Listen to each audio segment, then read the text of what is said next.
Imagine a brain that defies the aging process, even improving over time.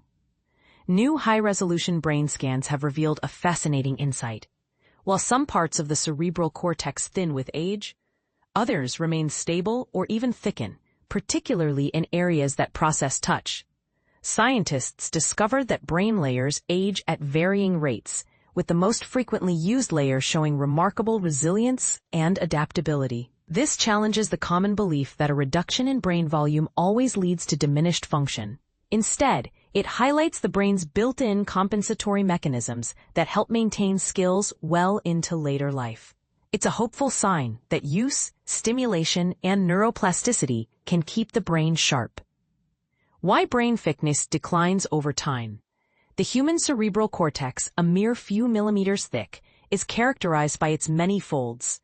Over time, this critical layer of brain tissue tends to become thinner, a natural part of the aging process. This is a hallmark of aging, primarily due to the loss of neurons. Consequently, certain abilities can deteriorate. Generally, it's assumed that less brain volume means reduced function, explains Professor Esther Kuhn, a neuroscientist at DZNE and the Hertie Institute for Clinical Brain Research.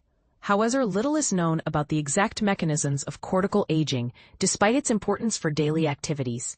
That's why we conducted high-resolution brain scans to delve deeper into this mystery. Primary somatosensory cortex, the body's touch hub. Professor Kuhn and her colleagues from Tübingen and Magdeburg focused on a specific region of the cerebral cortex responsible for processing touch, known as the primary somatosensory cortex. Located on both sides of the top of the head, this narrow strip extends toward each ear. This brain area is crucial for perceiving our bodies and interacting with the environment. For instance, when you pick up a key, grasp a door handle, or walk, you rely on haptic feedback to control your movements. All these sensory stimuli converge and are processed in this region, explains Kuhn. Layer-by-layer brain mapping reveals surprises. Using advanced MRI technology, the team mapped this part of the cortex in unprecedented detail. The scanner, with a magnetic field strength of 7 Tesla, captured structures as small as a grain of sand. The study involved around 60 participants, ranging from 21 to 80 years old. Previously, the primary somatosensory cortex was not thought to consist of multiple thin layers, each with its own architecture and function. Our research shows that these layers age differently.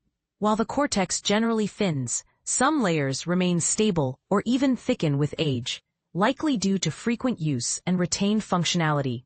This suggests neuroplasticity or adaptability, even in older adults, notes Kuhn.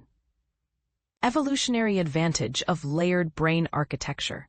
The layered structure of the primary somatosensory cortex is also present in other parts of the human brain and even in other species. From an evolutionary standpoint, this method of processing sensory information has proven advantageous, says Kuhn.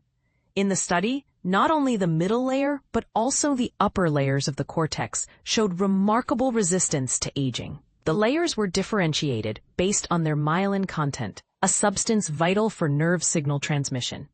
The middle layer acts as a gateway for haptic stimuli, while the upper layers handle further processing.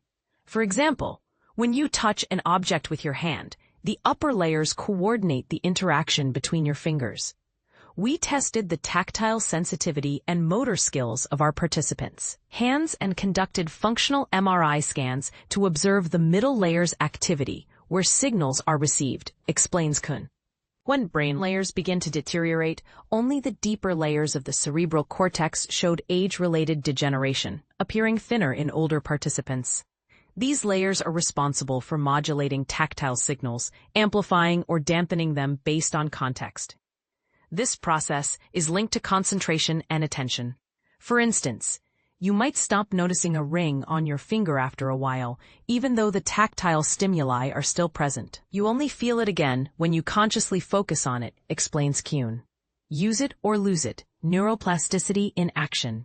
The middle and upper layers of the cortex are continuously exposed to external stimuli and are always active due to our constant interaction with the environment. In contrast, the neural circuits in the lower layers are less stimulated, especially in later life. Our findings suggest that the brain preserves what is used intensively. A key aspect of neuroplasticity, Kuhn continues. A 52-year-old study participant who relied on one arm due to a congenital limb absence provided a compelling example. The middle layer of his cerebral cortex, responsible for sensory input, was relatively thin, illustrating the principle of use it or lose it. Compensatory mechanisms fight age-related decline. Despite the thinning of the deeper layers, the researchers found evidence of compensatory mechanisms that counteract age-related functional decline to some extent. Although the deep layers became thinner with age, their myelin content increased. This was also observed in mouse studies, where the rise in myelin was linked to an increase in certain neurons that enhance nerve impulse modulation.